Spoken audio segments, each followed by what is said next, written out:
ভালোটা চাই না, কোনো কিছুতে সে হারবে না। এরকম করে ভাগ হয়?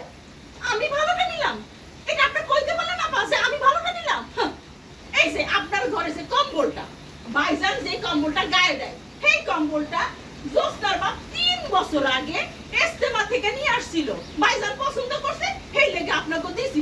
ওইটা আর আপনারা ব্যবহার করেন। এখন কি ওটা আপনারা চাইতে পারেন, নিতে পারেন? কম ওটা তো আপনাকেই হয়ে গেল কম্বলটা। এই লোটা বেটা, কথা বল না কেন? হ্যাঁ? এই বেটি, এই জোসনার বাপের যে কম্বলটা কিনে আনছিল, সেই কিনে আনা টাকাটা কই পাইছে? তোমার মরা বাপে, হ্যাঁ? তোমার মরা বাপে কি কবর থেকে উঠতে এসে টাকা দিছিল? এটা এটা সুজনের বাপে দেয় নাই? এটা তো সংসারের রোজগারের টাকা না? হায় আল্লাহ, আপা আপনি আবার তুই করে করতেছেন? হ্যাঁ, একে তো তুই করে কথা কইতেছেন, তার উপর আবার মরা বাপরে উঠে আনছেন। এতেই বোঝা যায় আপনার জাত কি। আপনি যে নিচু বংশের মাইয়া, আপনার কথা শুনলেই বোঝা যায়। আমার বাপ তুলে কথা বললেন আপনি। তুই আমার জাত নিয়ে কথা কস? এই বাপ, তুই আমার জাত নিয়ে কথা কস কেন? হ্যাঁ, কথা বল। আল্লাহ, আমার জাত নিয়ে কথা কয়? দেখছে কোট হলো? আপনাকে সামনে আমার গায়ে হাত তুললো। এখন যদি আমি দেখ, তখন তো আমার ছোট বউ হয়ে গেছেন। দিব দিব।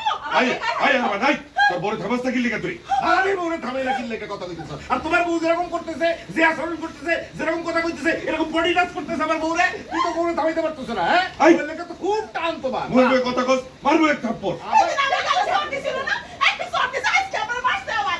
কিছু তো করতে তুই পারলো না। থামাবি তোর বউরে তুমি থামাও না পারলে, তুমি থামাও। আমার এরকম ধমকি ধমকি দেখাবে না, তোমার আমি ডরাই না আল্লাহ। হ্যাঁ, পোলাপান ডরাই না। কেমন এখন? একটা দিলে আরেকটা ধরে টাকা থাকবে না ডরাই না আমার খুব ধরা যায় না, খালি একটু রাগ দেখা করো করো। না। আরে সদন্তি হাসি গেল।